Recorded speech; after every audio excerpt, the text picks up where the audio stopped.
Welcome to the Squared Circle Jerks, probably last WWE dedicated podcast, because fuck WrestleMania.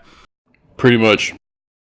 And with me as always is my...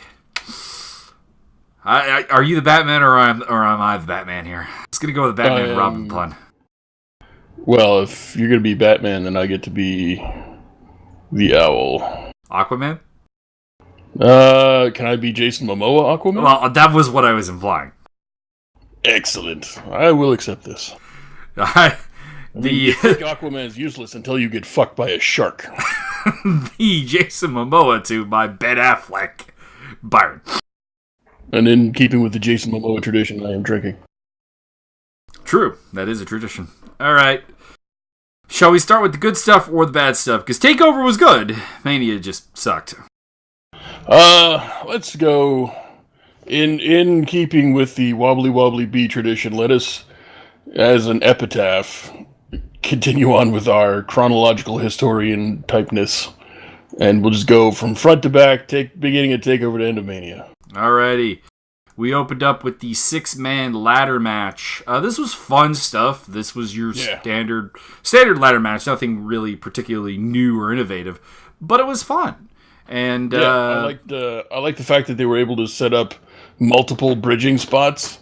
You just don't see, you see like one bridging spot every, I don't know, like 5 to 10 ladder matches you ever see, but this one had like 3 in one match. Yeah. It was awesome. I liked it a lot. Couple of the particular highlights, we had Killian Dane hit a Vader bomb onto a ladder on EC3 with Adam Cole on his back. It was amazing. I enjoyed it a great deal. We also had Lars Sullivan, didn't he do like a running sit-out powerbomb through a ladder on somebody? Yes. Well, he did the freak accident through the ladder on Velveteen Dream, I do believe. Well, he had that is probably true. And he had EC3 on the ladder, so he hit both of them. I enjoyed Killian Dane and Sullivan playing Toss the Ricochet. That was fun. Crowd got in on that.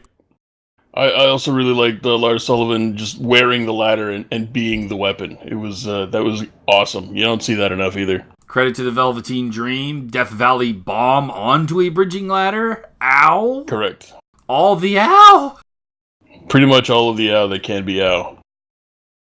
Ricochet had a pretty nice moonsault. There was the only reason it really stands out to me is there was a Twitter post during the match that the ladder was getting tipped over and Ricochet's looking all panicked and then he just moonsaults off and the Twitter caption was, oh shit, wait, I am Ricochet. Also credit to Velveteen Dream for like the purple yogurt slinger spots where he was just like, he went up and like elbow dropped everybody, but he wore down. He was doing a legit sell job. Well, probably not a legit sell job. He was probably legit getting tired. But he got up and he hit at least 3. Did he hit all 4? I think he hit 4. I can't remember.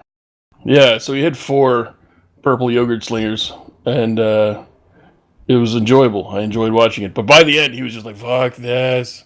I don't blame him. In the end, not really the person I would have had win based on the booking coming into this, but there are things you can do with it, so it's not necessarily bad. But Adam Cole grabs the belt, and he is your first NXT North American champion. Yeah, I was fine with...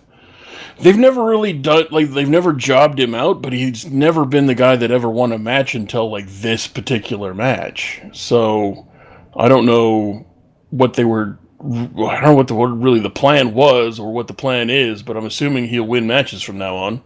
I'm assuming that. That's my thing with the Undisputed Era, and we'll talk more about this in specifics when we get to the tag match, being built up as this really powerful thing. There's a lot you can definitely make the booking of this work afterwards, even if the lead-in wasn't great. Yeah, that's true. Then we headed on to Ember Moon defending her title against Shayna Baszler. For me, this was the weakest match on the card. I would agree. Just because Ember, there's just something about Ember Moon that is clunky. And that's the best word I got, is clunky. And I mentioned it actually to Joey when he was here yesterday watching the Wrestlemania, and he agreed. He's like, "Yeah, I can't explain it either. There's no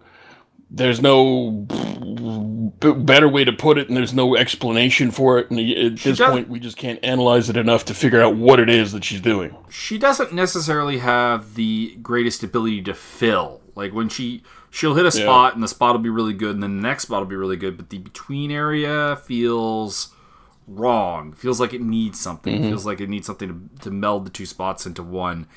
Mind you, honestly, that's probably the last thing the wrestler develops. And Ember's not really been competing at a high level for that long, so I don't think it really should be all that surprising. I think we think that she's more experienced than she really is because they rushed her and pushed her so hard. Yeah, that's true. He could use. Well, I mean, to be fair, there's more than a few, way more than a few NXT people you could lay that at their feet. It's just like and I'm talking NXT people, not people imported.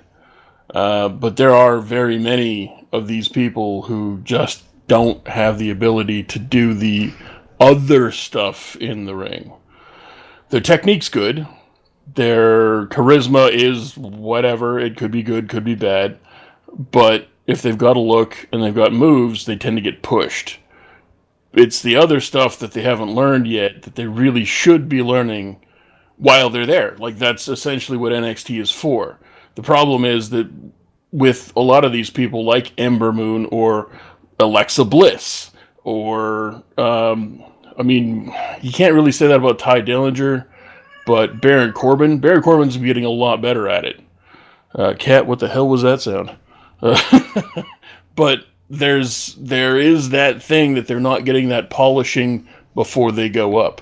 Akam and Razar don't need any more polishing. Those guys know what the hell they're doing. They can, like a year ago, you couldn't have said that, but now you can. And they need to go up. So that's kind of where that stands. And it's just, I don't know, she just doesn't have that in-between stuff yet. There was this. I enjoyed the match still. I'm not going to argue that it was definitively the weakest match on the card.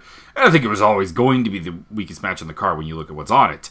But this was good. I enjoyed it. I enjoyed the Rampage Bomb, of course, because anytime you're caught in a triangle choke, you got a Rampage Bomb. That's how that works. Correct. Ember Moon did the arm break spot with Shayna Baszler this time.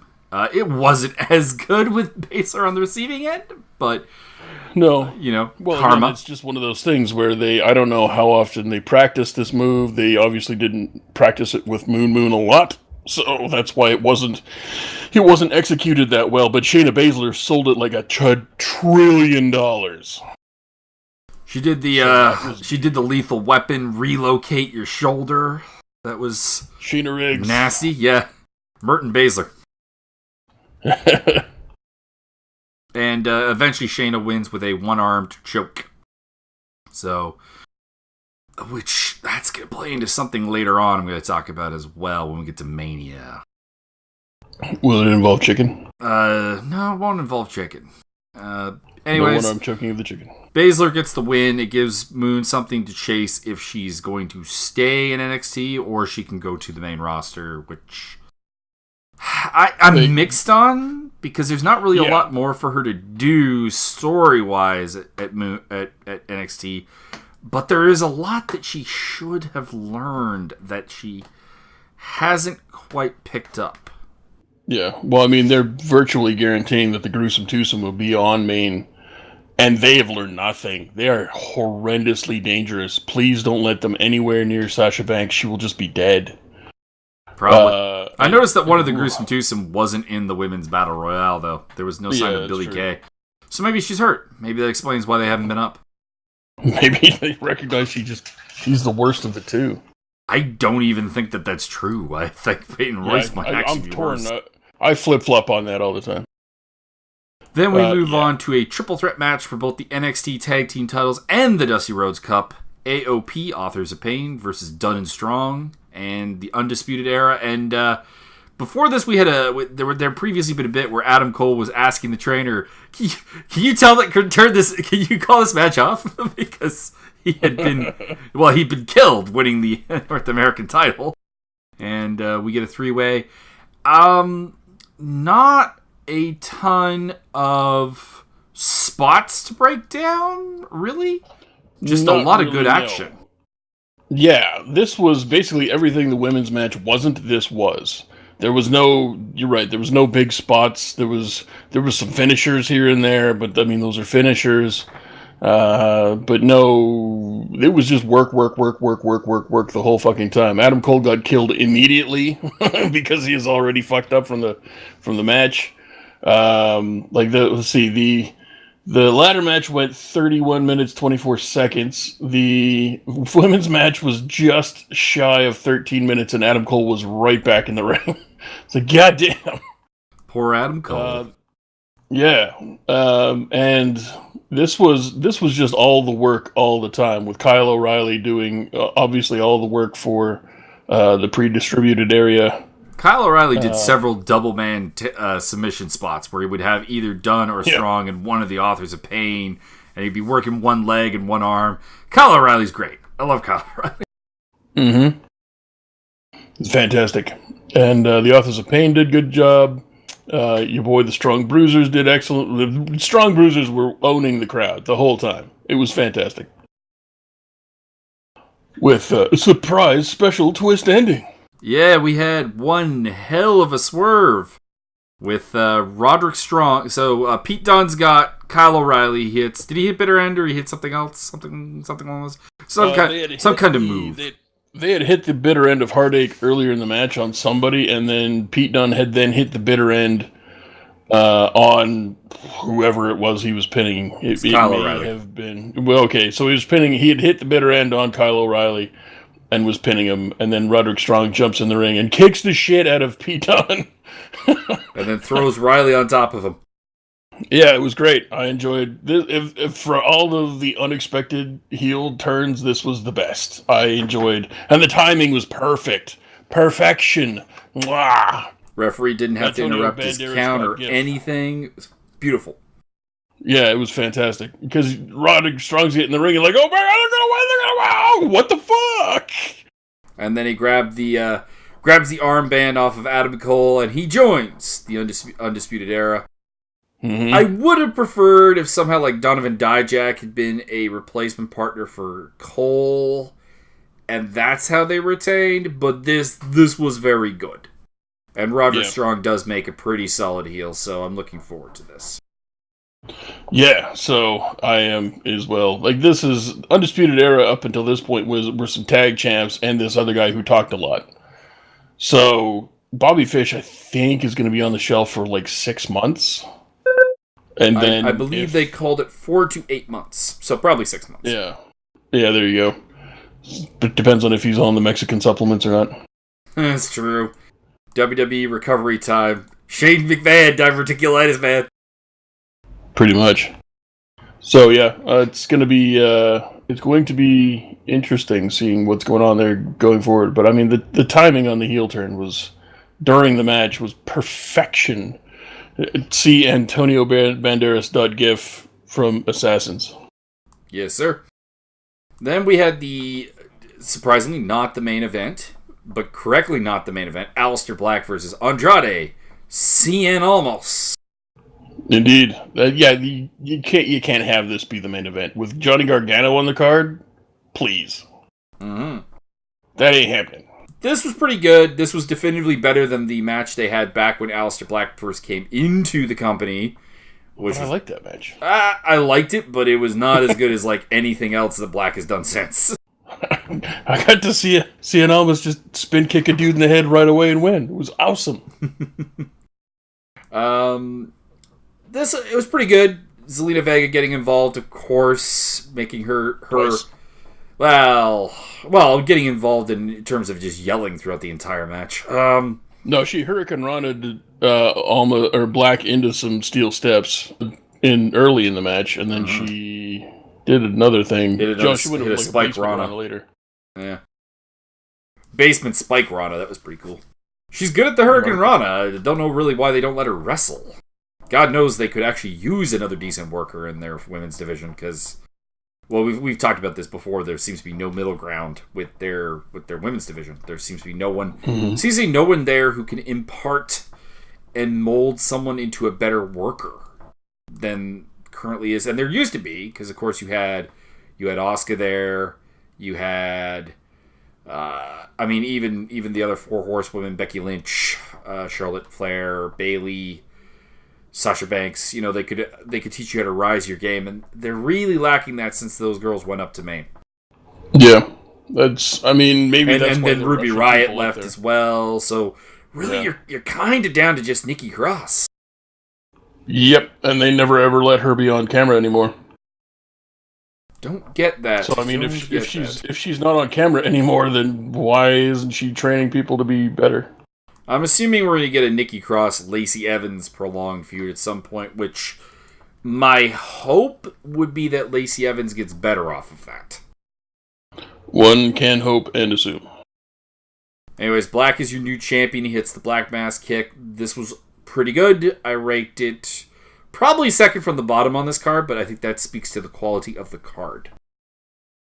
You just don't like English people. That is not even remotely the case and wouldn't apply to this match. Probably true, yeah. You're telling me that Andrade Cien Almas isn't from London? London, Mexico, maybe. That'd be interesting if there was such a thing. Might be. Never know. Maybe. Then, we had the main event. Tommaso Ciampa, Johnny Gargano, unsanctioned match. Not necessarily the best technical match on the card. Actually, probably was. But the storytelling here, very, absolutely pièce de résistance. The emotional background of this, fantastic. The execution, great. I could ask more from this match, I suppose, but it wouldn't be being very realistic. No, the only unsanctioned... Well, you know what? For an unsanctioned match, they didn't use a variety of weapons. They used the crutch a bunch. But the exposed floor. That was kind of about it. Well, and the exposed turnbuckle. If you really want to get down to the nitty-gritty, they could have got creative with some chairs and some kendo sticks, but kendo sticks would have really had a more of an emotional impact, because those sound nasty.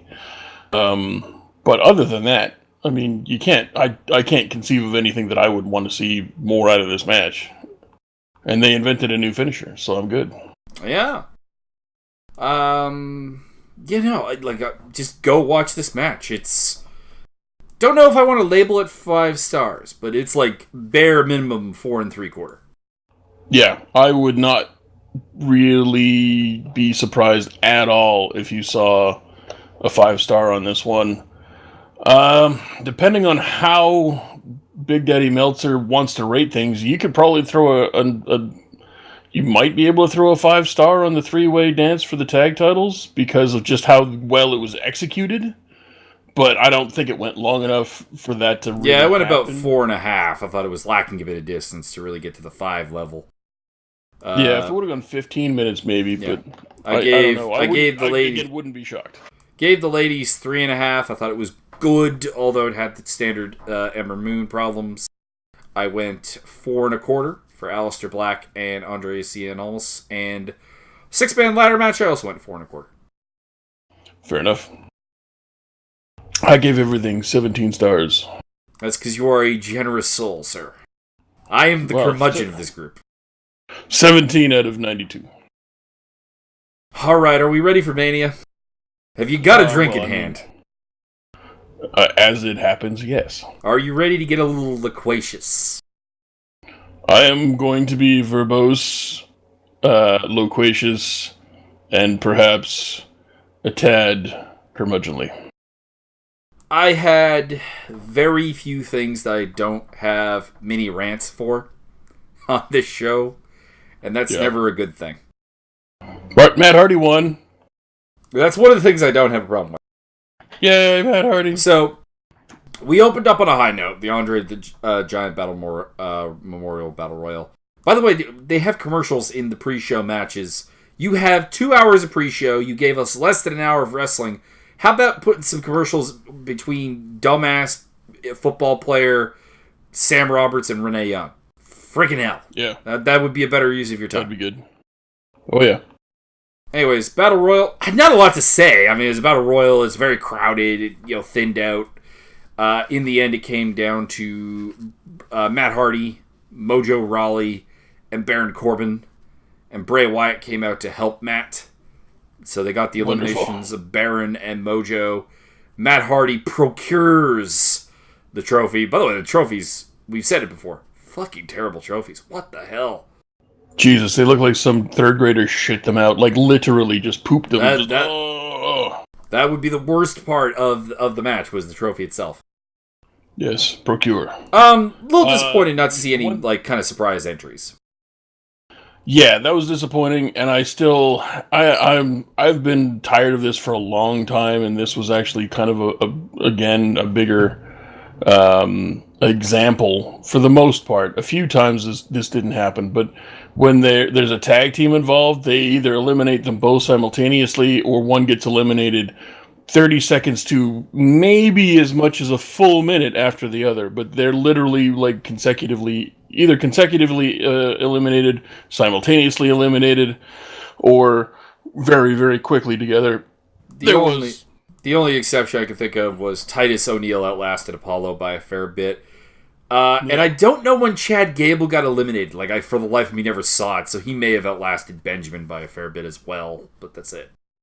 Yeah, but it's just, guys, come on. If you've got it is the biggest dumb piece of motherfucking writing in the world. If you've got a tag team, by definition, they have a massive advantage. Fandango lasted a fair bit longer than Breeze. Yeah, that's true. But he has the power of the hip wiggle. It didn't convince. Who was it that you tried to do to a big? It was Kane. Yeah, and I'm like, Kane is not impressed with your wiggle. No, Kane was not impressed. Which is, he's conservative. I guess he's not allowed to look. But, that's my only gripe. It's, if you have a tag team, by definition, they have a massive advantage. And if you're making these unholy alliances, you can have two tag teams make an unholy alliance and go, hey, you two and us two, there's four of us. Ideally, the Ascension and Breezango should have done that. Exactly. It was just, they should have been, at the end against Matt Hardy.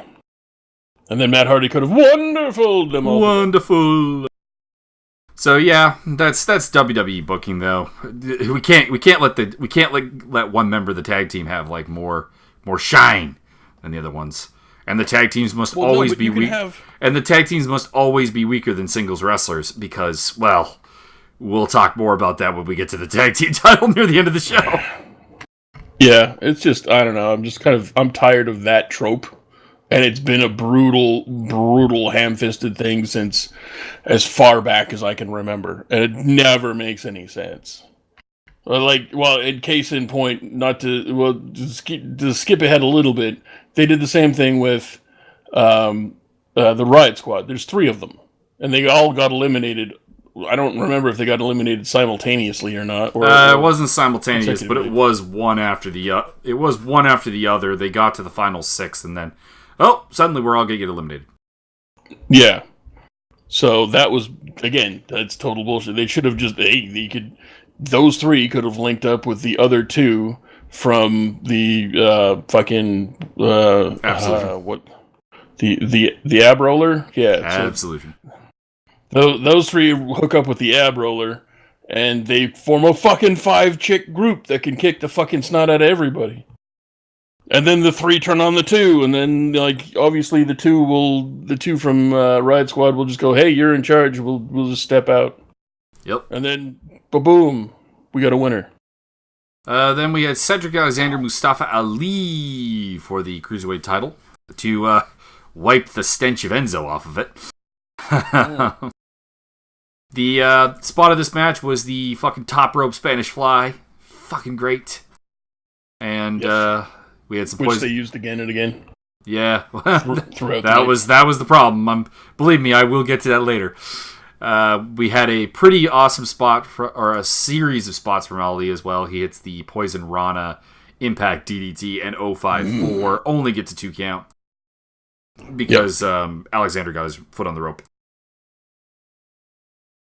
Yeah, and they play that whole "show me that heart, show me that soul." Yeah, that was the only thing I found annoying about the match. Yeah, hokey shit. And then the ending was like, you know how we have Suplex City and Viperville. I present to you Back Elbow Berg because Alexander is just fucking Ali with those spinning back elbows. Rodney the Viper. 45 for nothing. That's not like that. And eventually hits the lumbar check, gets the win. Title for Cedric. We saw that coming, but it was a good match. It didn't blow me away is the only problem I have, because they were really putting a couple of eggs in this basket in terms of the 205 Live experiment. They had Drake Maverick cut that promo trying to hype up this match, and I feel like it needed... I don't know what it would have been, but I feel like it needed something to really push it over the top to make, if you were not watching 205 Live, go, I need to watch 205 Live. Because I don't think this match did that. This was it was a little bit better than your standard 205 Live match, but it was kind of still just a standard 205 Live match. If I could use some kind of superpowers to magically transport a 205 Live match onto WrestleMania, it would have been Gulak versus Nice. That is the best 205 Live match that has ever been. And this just didn't live up to that level. It wasn't, I don't even think it was really that close. And B, this match did not live up to Spudrick's fucking promo. Spudrick's promo was awesome, and this match just was kind of good. Really good. I would say really good? Yep. Like, it would have totally been at home on the Takeover, but it wouldn't have stolen the show. No, this would have taken the place of, like, the women's match. It was just kind of like, yeah, I see this on TV. And then to finish off the pre-show, we had the Women's Battle Royal with Paige and Beth Phoenix on commentary. And can we never have Paige on commentary again? Oh please, my God. Please, God. Is she going to kill herself? I'm significantly wondering that. Should we have Paige on Suicide Watch? Like, I'm not joking. I'm not trying to make light of the situation. She legitimately seems like she might be ready to just, like, this might be it for her. Like, her career's gone. She's, what, you said she's 25? 25 years old. 25 years old. She's destroyed herself, listened to no one, ended her own career. She's in let's just say a tumultuous relationship with Alberto El Patron. I believe I don't think they're seeing each other anymore. They were engaged. I think that ended up being broken off. They have each other's names tattooed on each other. Yeah, I know. That's the kiss of death. I'll look that up. Fill some time. I'll look up the status of that relationship. So this particular battle royal was fine. Actually, it was really, really excellent. Up to the point where they fucked it all up and flushed it down the toilet. At the end of the match, they had this big payoff. Well, not even really a payoff. This could have been just a big stepping stone to the next part of the feud. At the end of the match, it was Banks versus Bayley, and I'm going to leave Becky Lynch alone because Mike's going to rant there. I don't really have a rant. I just would have had her win. Yeah, I mean, they flushed her career down the toilet. All she is one of the best workers they have. I will say that they eliminated Becky Lynch much too early. If you weren't going to give her the win, the fact that she went out I don't think she even made the final 10. I don't think so. So they, at the end of the thing, they had the confrontation between Banks and Bayley basically gives her the stone cold, eat my shorts, and throws her over the top rope, and the crowd goes fucking apeshit. It's a great moment, fantastic moment. You've single-handedly, in 10 seconds, resurrected Bayley's career, and then they shoved her right back in a fucking dumpster and set her on fire. Because they had Naomi just kind of show up from nowhere, who was also supposed to be a face, and throw Bayley over the top. Because apparently, while everybody was getting gang fucked and thrown in the air, Naomi slid underneath the bottom rope. I and just believe stayed no. I outside for the believe whole what it thing? was is I think Naomi landed on the steps instead of the floor when she was thrown out, so she never hit the floor. I thought she got thrown out when Becky got thrown out. She did, but I remember never seeing her actually hit the floor. I kind of assumed she did. She hit the steps. So good job on killing Bayley's career for the second time in a calendar year. Fucking morons. Yeah, I mean, Christ. I don't. In a vacuum, Naomi winning is fine.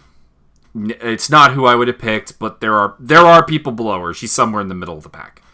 Yeah, the fact that she ruined a storyline and essentially Bayley got flushed down the toilet again. Just keep on flushing down that. Just keep on throwing that money in the garbage, boys. Keep on throwing that money away. Like, the thing is that I wouldn't have had Bayley win this match because she has a storyline with Sasha. I would have used this to increase that. I would have had Sasha either have Bayley be a poor sport and pull out Sasha if you're determined to heal up Bayley. Because that's what you're going to have to... Like, that would literally be what you would have to do to make her heal. Or have Sasha Banks be the Hulk Hogan sit in the Sid Justice, Ric Flair Royal Rumble deal, basically. And have her pull her out. Because you don't need either of them to win to continue the storyline, fair enough. That's why I would have eventually had Becky win. But I would have had, like, final 6 or so have that happen. Yeah. Now, doing it in the final 3... and final 2 that we thought was dumb because you could have done this if it had been a heel. Placeholder Carmella, who was the first one eliminated because they seem to love her. But if Carmella had come in and pushed her over the top, then you have heel heat, you can roll. But Naomi's a face. You have no intentions of turning her heel. Nope. And... it's the Roman Reigns Royal Rumble problem again, where people booed Roman because he took most of the match off. Naomi did the same thing. She was eliminated. Mm-hmm. We thought she was eliminated in the exchange that eliminated Becky. Like I said, that was somewhere around the maybe final 10, but probably somewhere in the final 15 range. So she spent the rest of the match outside on the steps, and then comes back in and steals the win. That's not a face. That doesn't give you a face pop. No, none of that made sense. A, you're flushing more money down the toilet. B, you're having a face do heel things. You just had a face stand up for themselves. Clearly, the crowd reacted in a very positive manner. Somebody should have just sent a fucking message down to the ref going, "Keep Naomi out of the ring, we'll kayfabe it. Just don't let her." Or have Bayley throw her out, like audible. Or have Bayley, yeah. Just or at the very least, fucking monkey flip her out. At the very least, why was Sasha Banks not involved in eliminating her? At least give Sasha the heel rub. Yeah, it doesn't make any sense. It was the first in a long line of this does not make sense. Yeah, so which leads us on to the main card. A lot of NXT girls were in this, and none of them are ready. We'll just go with that. Yeah, they were fodder, and it was fine that they were fodder. Main card, our opening match, which I missed probably the first quarter of because I was making nachos. We had a 3-way dance for the Intercontinental title. The Miz, who just had a baby, who's taking time off. Finn Balor, who is the future of your company, and Seth Rollins, who is he's over with a segment of their ironically, this was one of the better matches from a booking standpoint because as much as I wouldn't have booked Rollins to win, I would have put the belt on Balor. But as much as I wouldn't book Rollins to win, I don't have like a tremendous objection to him winning this match. No, I mean, if you're going to have a continued feud between Balor and Rollins, I guess, and the Raw after WrestleMania is happening right now, and maybe he already has the belt for fucking, I don't know. But it doesn't make sense. To me, again, you have this really popular, dare I say, very attractive young man who was your inaugural Universal Champion. You had faith in him then. And he's what was Graves' line? He's fuck.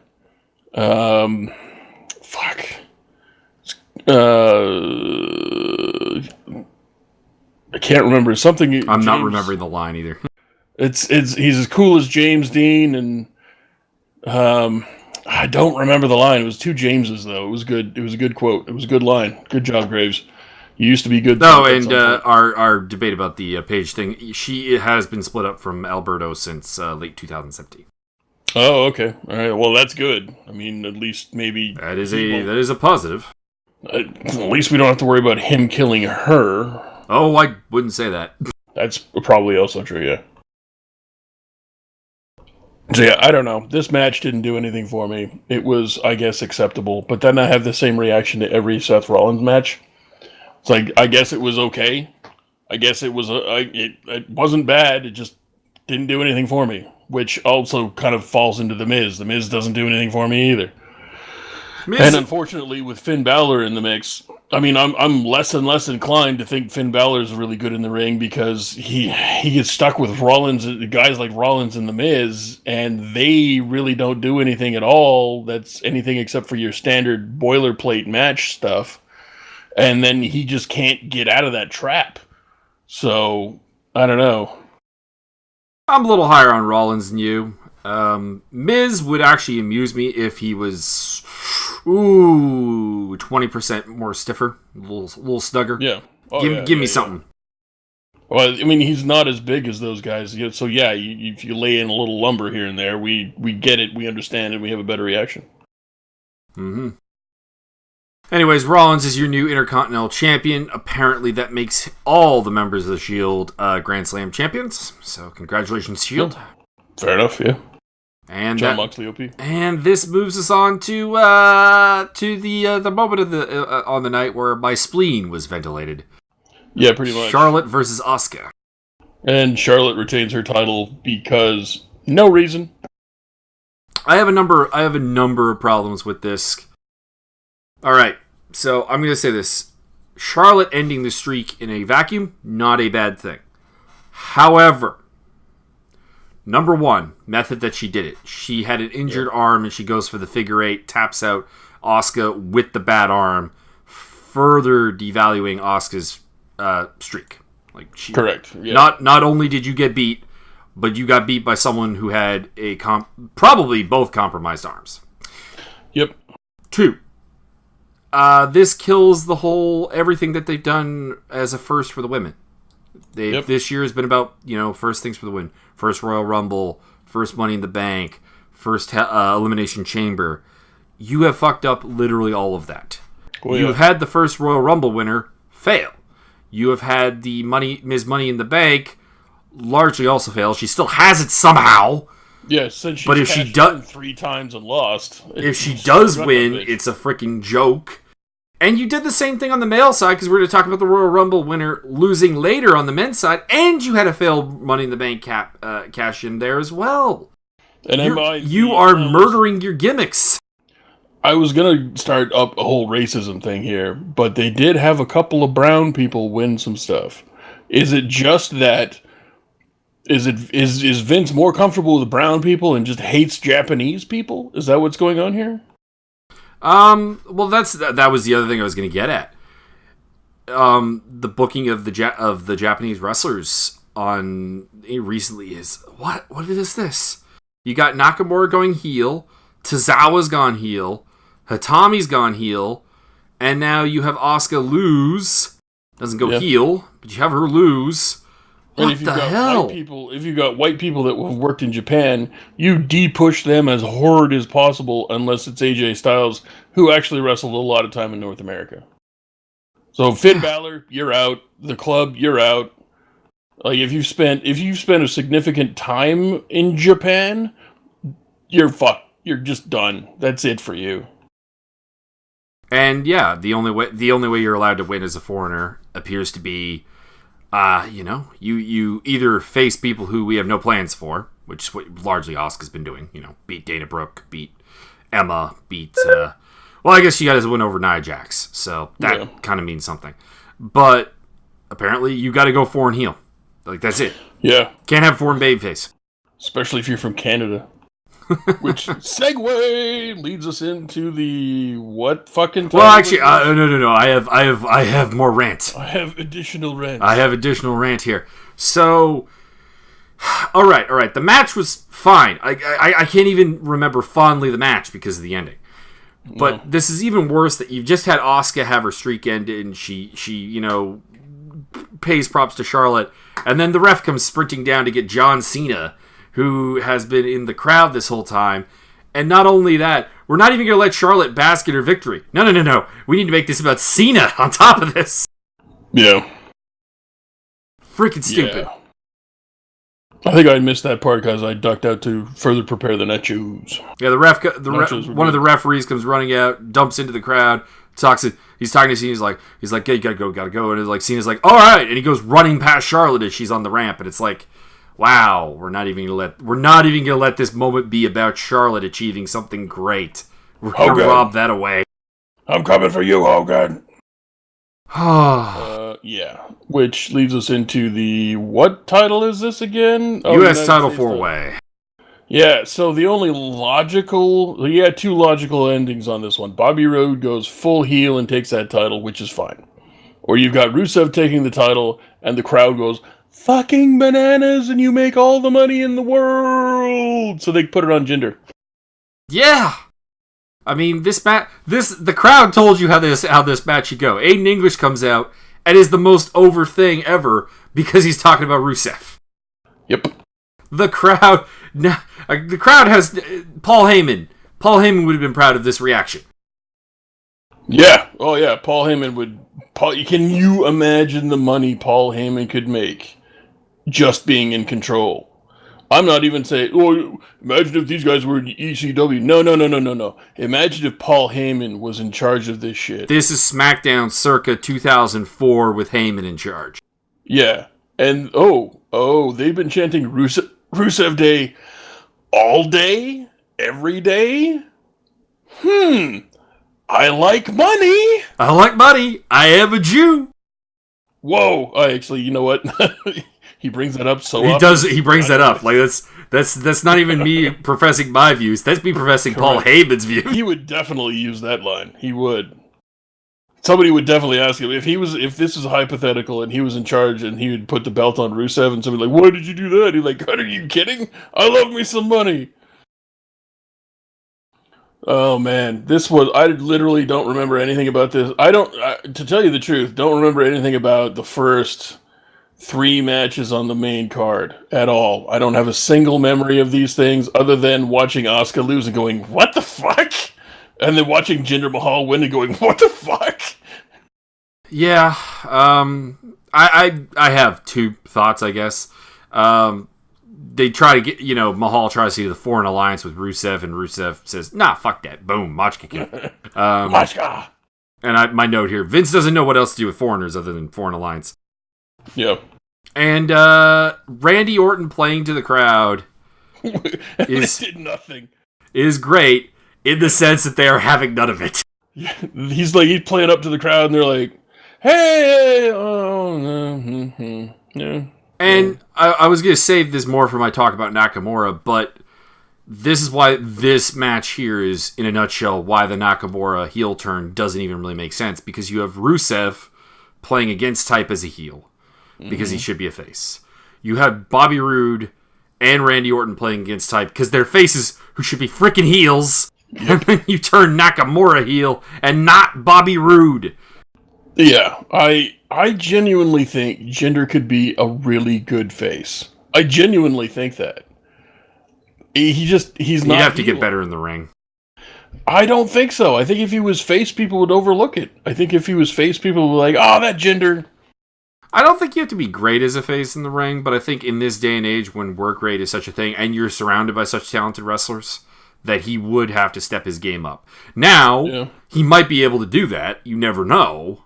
But I do think he would have to get better in the ring. Yeah, you're not wrong. I always want everybody to get better in the ring. And the better you are in the ring, the better matches I get to see. Jesus. That's why we watch New Japan. Yeah. Someone someone, I believe it was Adam Pacitti, tweeted on Twitter, is like, well, look it on the bright side, and there isn't much of one.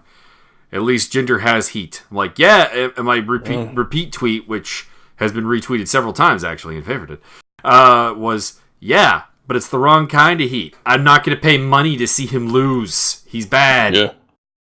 That is correct. And the main event of the evening was Kurt Angle versus Ronda Rousey. Oh, no. Kurt Angle and Ronda Rousey. Versus Triple H and Stephanie McMahon. The McMahon-Helmsley error. I enjoyed this, actually. it was great. I still have a reservation that I always have, that I've always had since Ronda Rousey got signed, which is that I don't know if there's long-term money in her as a face. Because she is not very good. She is bad on the mic. Doesn't really have a presence on the mic, despite that kind of actually being her thing in UFC somehow. Yeah, she should essentially be the female ass-kicking Undertaker-esque type thing. She don't say a lot. You don't need to say a lot. Your presence, your very presence says volumes. You don't need to say a lot. You just come out there, after watching her go toe-to-toe with Triple H for that spot, that was awesome. Yep. I mean, I didn't buy it for... I didn't buy it for a second because I know Ronda Rousey can't box. Yeah, exactly. But I mean, she's good enough for fucking wrestling. It's good enough for government work, sir. Yeah. So, but I enjoyed that. I enjoyed Triple H selling. I enjoyed Stephanie McMahon getting comeuppance. I enjoyed Kurt Angle doing Kurt Angle things. I enjoyed Triple H doing Triple H things. I enjoyed all of the heel things. I personally liked Drake Younger's contribution to the match. Yeah. He's trying to get Triple H to stop doing something, and Triple H just kind of goes, "I'm your boss," and Drake's like, "Okay, I'm not keen on this, but you're the boss." This was really good, actually. Stephanie McMahon did good work. I will say that Corey Graves has had two factual things that drove me insane, which it was ignoring the existence of Dan Severn, because it's like, only two people in WWE history have come over from the UFC. I'm like, and we have forgotten about Dan Severn, haven't we? We totally have. Yes. Ken Shamrock, Dan Severn, Lesnar. They didn't even bring Lesnar up in that mix. It was literally just Shamrock and Rousey, and I'm like, what the hell? It might have. They may be ignoring Lesnar because he was in WWE first, but I don't know. I want to say that there was somebody else. I mean, Vernon White. Blackman was never a mixed martial artist, but he was a martial artist. Daniel Puder, so that's... Daniel Puder never fought in the UFC. He was a mixed martial artist, but never fought in the UFC. Oh, I don't care if they fought in the UFC or not. I'm just talking mixed martial artists. Well, they said UFC specifically. So, you know what? I'm going to go ahead and assume that Graves is a fucking plebe and just says UFC is a knee-jerk fucking jack-off reaction to any MMA. And, of course, and the other thing was, Stephanie McMahon is like the LeBron James of pro wrestling. Fuck you, Graves. You could not pay me to say that line. Did he say that out loud? I don't remember that. He did. Right at the beginning of the match. Fuck. He's trying to hype up Stephanie McMahon as this great, scary thing. LeBron James, Pat Riley. I'm like, no. Even Coachman's like, fuck that. What was the owner that got fired for racism? The Clippers one. Sterling. Oh, yeah. I said NWA, I meant NBA.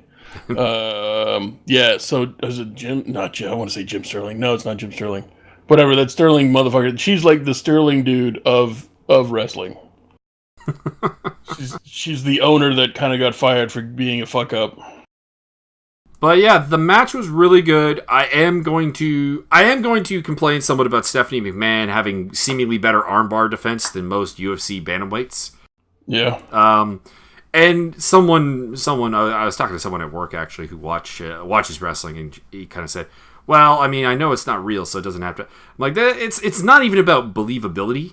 It's that this is Ronda Rousey's first match, and you've already kind of depowered the armbar, which is, along with the hip toss, her entire gimmick in MMA.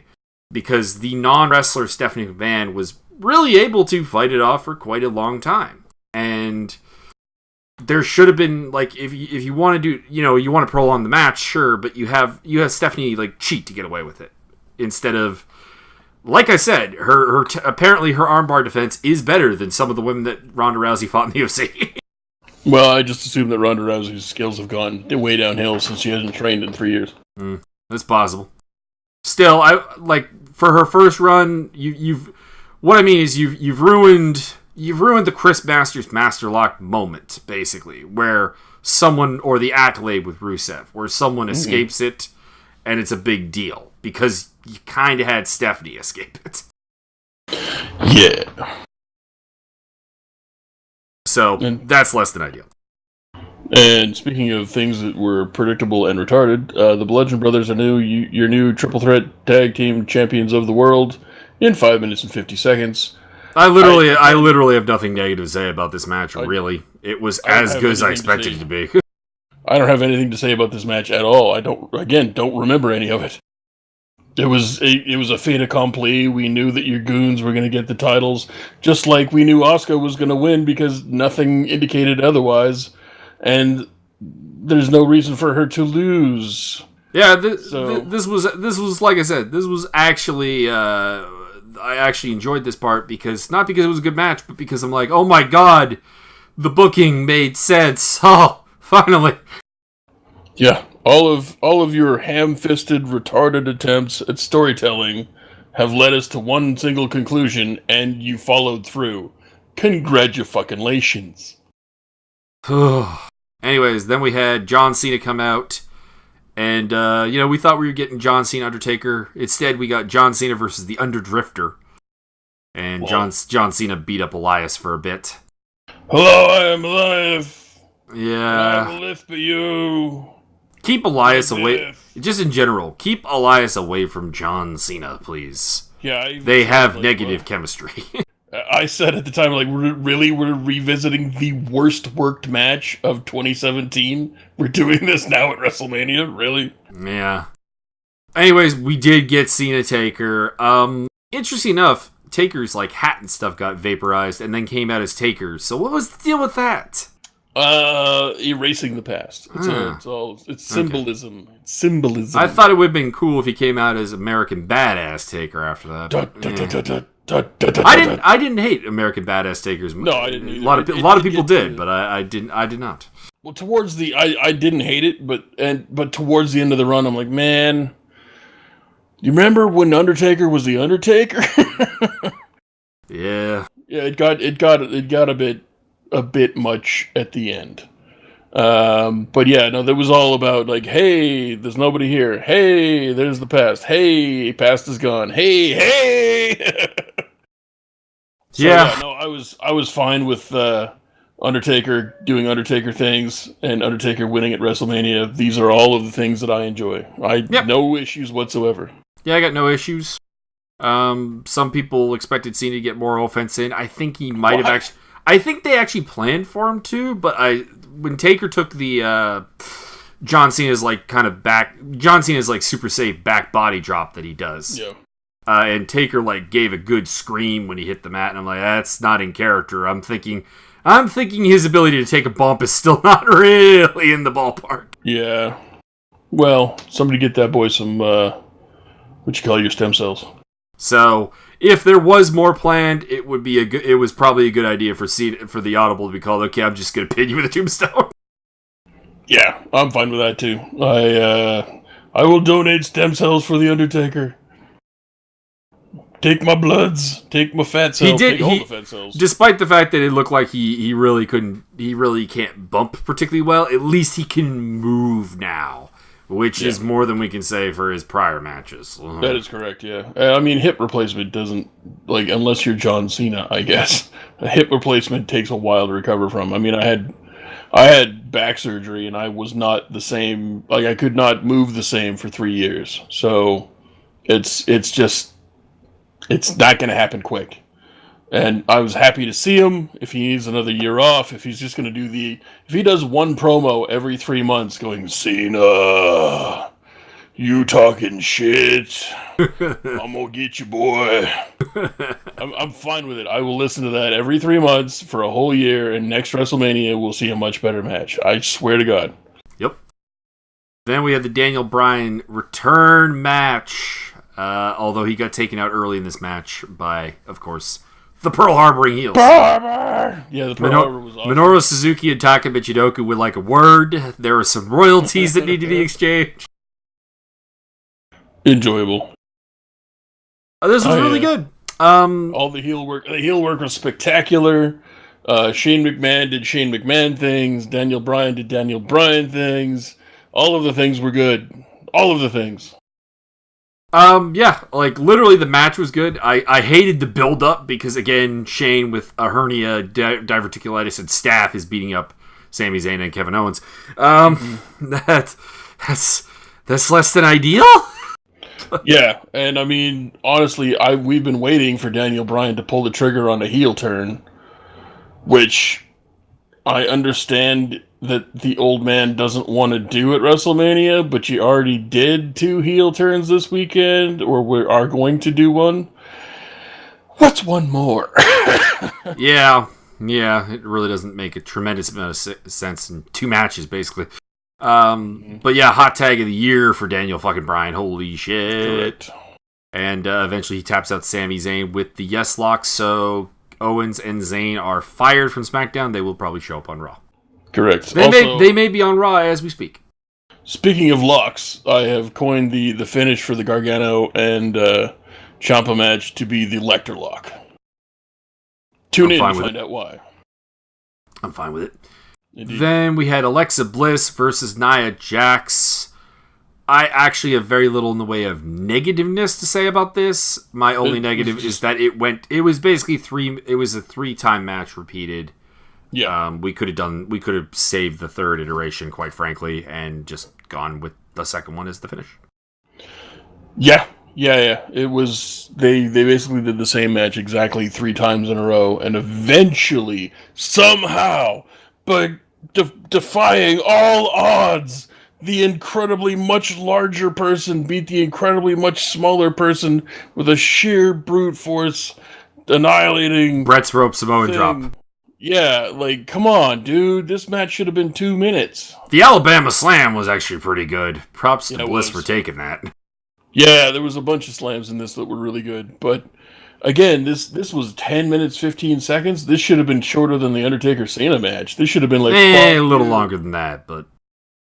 This should have been like... Well, she came out and immediately fucked up Mickie James, which was great. That was the best... That's the best face writing you've done in 2 I know, that got me hyped, actually. I'm like, smart face Nia Jax just kills Mickie James at the start. Yeah, it's like, this is the best face writing you've done since 1982. What the fuck? And then it took her 10 minutes, or more than 10 minutes, to deal with this 100-pound little girl. Yeah. Come on! I mean, Bliss did some good stuff with the agility that we've been talking about that needs to be more a part of her game to make her believable. But yeah, this easily could have been, literally we got three matches in one, and they were the same, and we could 2 would have been fine. Like you can't have her just completely squash Bliss because you're tremendously lacking in anyone actually challenge her for the title, so we gotta have the return match at some point. Well, that's why I would have her squash Bliss. You could just feed people to Nia Jax from here until SummerSlam. It was like, okay, you're new number 1 contender. You gotta face Nia Jax. Nope. No, I'm not. I'm hurt today. Got a hangnail. I can't do it. No, my fucking makeup put hairspray in my eye. I can't go out there. Sorry. Bye-bye. I want none of that. No part of that business. Well, then we just end up with Alicia Fox facing her repetitively because Fox is crazy. Unless she's fired already. Yeah, we'll talk about that at the end. Fair enough. Well, that'll be the cherry on top. And, dream match. Nakamura, Styles. I enjoyed having Nita Strauss play out Nakamura on the electric guitar. Yarp. Along with a chorus of violins. Yarp. And this this was pretty damn good. Actually, I thought one of the better spots of the night of the weekend was AJ Styles escaping from a triangle by Nakamura. Normally, people do the Rampage Bomb and that's overdone and blah blah blah. No. He pulled him up like he's gonna do the Rampage Bomb, kind of escaped, and then hit like a modified Michinoku driver on him. That is much better. I'm waiting for somebody to figure out that if they turn him over, they basically have a single crab. Yeah. It's like single crab built right in there. You just, I'm in a triangle. Oh, you're on your belly and I have a single crab. Yeah. I mean, proper jiu-jitsu would prevent that, but also that's not what people are using when they're doing a triangle choke. Not the WWE anyways. Maybe in New Japan. Yeah. Yarp. Yeah, this not a ton of other spots I really need to talk about. Nakamura goes in for a Kinshasa and it gets reversed into a Styles Clash. Actually, one of the better Styles Clashes we've seen. Mm-hmm. And AJ does retain the title. It was a fantastic match. Yes. The wrong winner, but I wasn't even particularly mad about it. Although, again, this is again that case of in a vacuum, Styles beating Nakamura is not a terrible idea.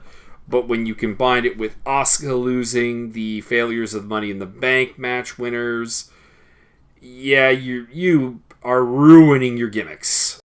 That's just ruining. Yeah, basically, yeah. You got no. I don't need every Royal Rumble winner. Oh no. But when you have all that money on the table, you might want to fucking grab some of it. The thing is, it's not even money, because you're gonna go into Money in the Bank next time around and be like, the Money in the Bank briefcase is basically a guaranteed title shot. Tell that to Carmella and Baron Corbin, and then the Royal Rumble's gonna come around. And the Royal Rumble winner gets a huge advantage main eventing WrestleMania. Number 1, they didn't main event, but number 2. Both Asuka and Nakamura lost. Correct. You're killing your gimmicks. Correct. As a matter of fact, the Royal Rumble winners were nowhere near the top. Well, actually, Nakamura was, but the Charlotte Flair-Asuka match was second curtain jerker. Way to value your titles there, retards. Yeah. Well, I mean, almost everything here is a title match, so whatever. But, yeah. At the very least, it should have been above Jackson Bliss. It should have at least been the women's main event. Yeah, well, they should have had... I mean, the Brian McMahon match should have been the main event. Look at NXT. You put your heart on the top of the card. That's the one everybody gave a shit about, is Gargano. Everybody wants Gargano. So you put it at the top of the card and you let him go. But they can't do that. They just can't get that money. And then, in a night full of stupidity, we had our dumbest moment. Heartwarming, but dumb. I was expecting something, just bottom line, I expected something cooler than this. Just a lot cooler. So, just to set the scene here, this is a Raw Tag Team title match, co-main event of the show. Braun Strowman and mystery partner challenging The Bar. Bar comes out, has a little Mardi Gras float thing. It's, it's fun. It's whatever. Doesn't really suit Cesaro in any way. It kind of suits Sheamus. And then Braun comes out, says, my partner is wanted in the crowd. He goes out in the crowd. He finds this 10-year-old kid. And at that point, I still expected him to come I gotta find, it's one of you people out here. And he goes and plucks a wrestler who's in disguise. The kind of weird thing is there were, apparently people have been putting up shots on Twitter. He passed 3 or 4 independent wrestlers in the crowd. Oh, Tanahashi and Okada were also there. Yeah, well, it wouldn't have been them. I mean, that's that'd have been hilarious. That would have been great, but that is asking too much, probably. You little Japanese guy. Oh, that doesn't work with Okada. Okada's tall enough that he's not little Japanese guy. But he goes out, picks a kid, clearly Make-A-Wish charity thing. No, he actually wasn't. He wasn't? He's the son of one of the refs. Oh, this is worse. This has become even worse. Yep. Oh. Anyways, continuing on. I am all for the, make a kid happy. And I was saying that thinking it was a Make-A-Wish. Now that I know it's a Rev's kid, I'm actually even more annoyed. But in the co-main at WrestleMania, you put Braun Strowman and a kid over the bar, your strongest tag team, been your strongest tag team for a while. Cesaro, complete workhorse, Sheamus, badass. And this kind of goes back to our talk about the Andre the Giant Battle Royal. This whole concept of your tag teams are not only are they weak on their own. No.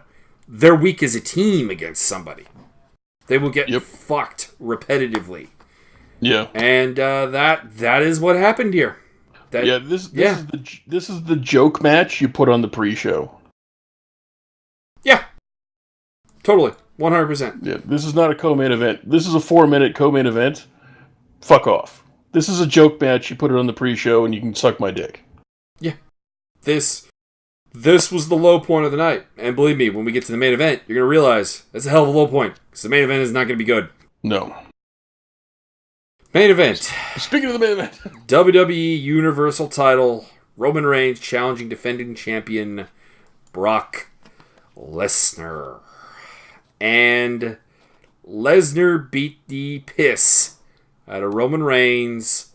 Busted him open, I hope not hard way, although that might be what the heat backstage is about. They could be, yeah.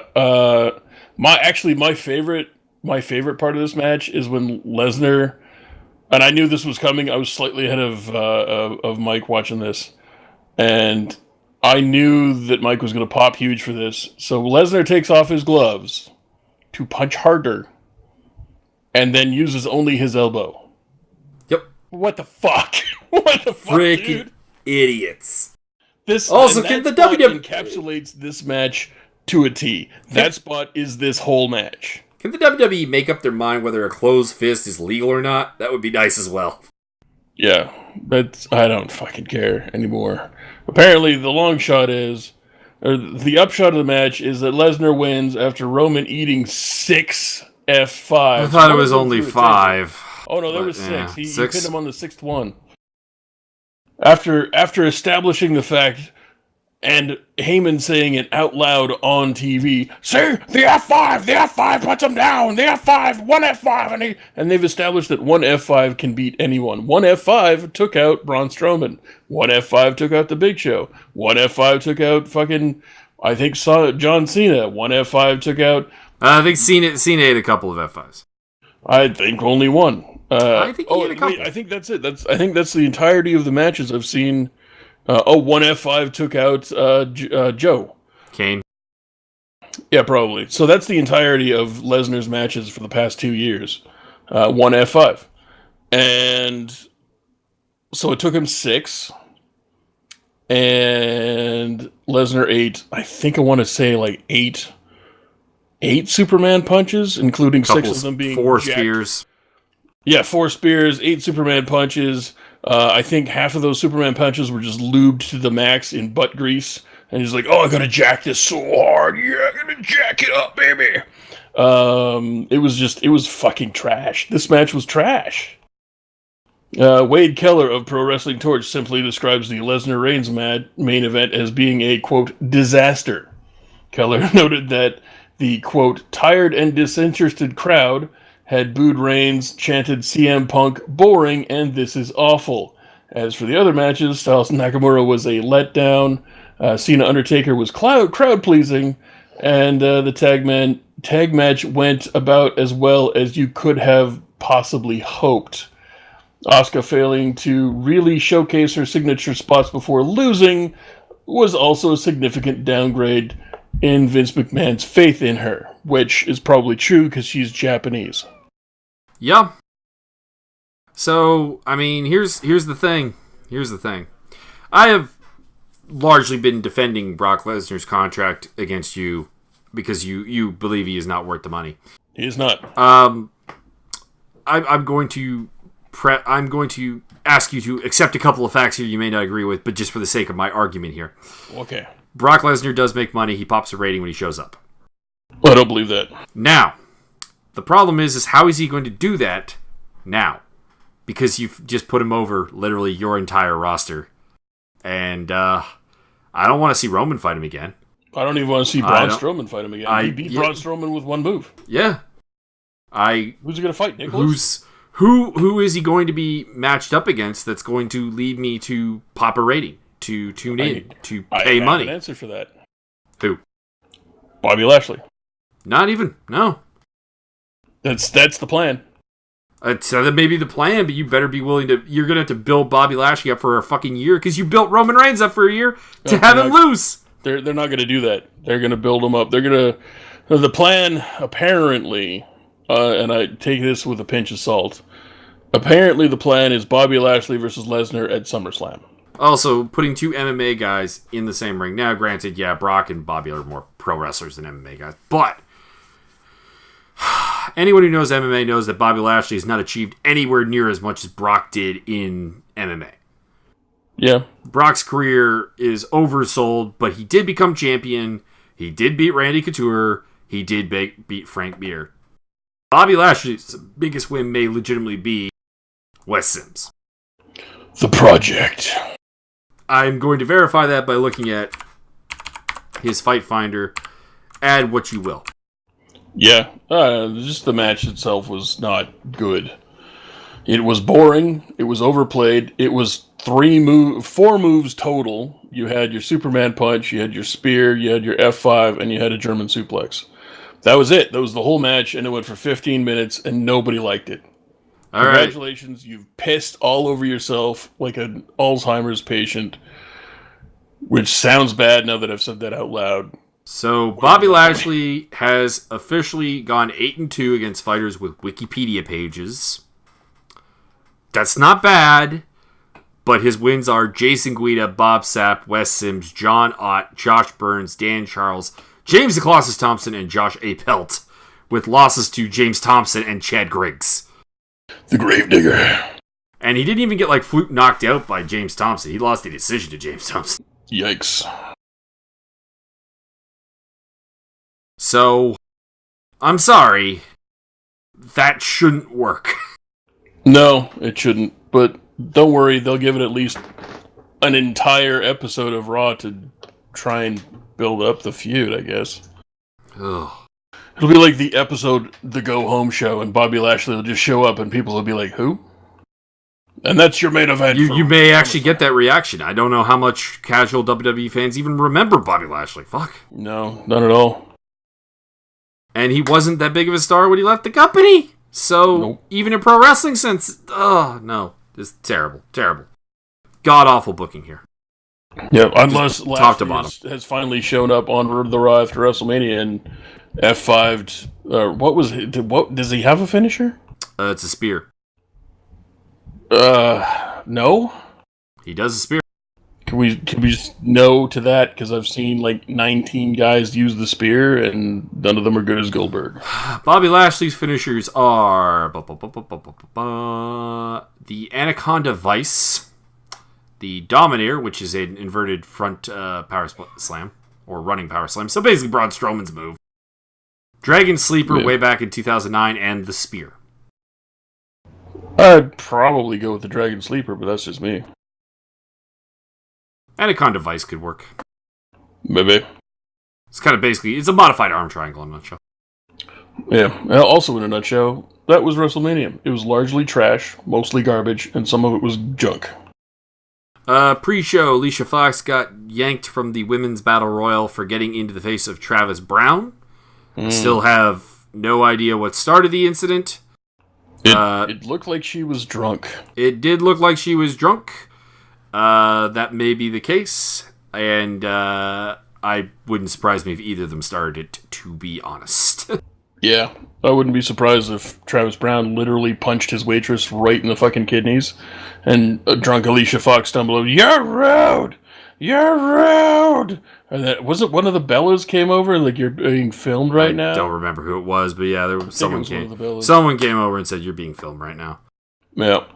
And you don't mess with Ronda Rousey's husband unless you're Derek Lewis. Then you knock his ass in. That is correct. And that's pretty much it. I think, we've come to the conclusion that the Wobbly Wobbly Bee is not worth our time. We're still going to watch 205 and NXT. But we're probably going to concentrate a whole lot more on professionals like Impact Wrestling. That's sad. Who apparently just lost their TV deal in the UK. Again. It's sad when I probably enjoy Impact more than WWE. Yeah, but Lucha's going to be filming here soon. Yep. And then there's always New Japan. I mean, I haven't watched any of the New Japan Cup. I haven't watched New Sakura Genesis yet. Then there's also ROH out there and CZW, which you watched Cage of Death. I have not watched Cage of Death. I should probably track down Cage of Death. Cage of Death is always fun. And I think Mike's got to pee. I've got to pee. And I think that's going to be the end of the podcast. Yeah, get out Byron's lawn. Fuck WWE. And pee on WWE. That's a good plan. I'm going to pee on you. Gonna pee on you.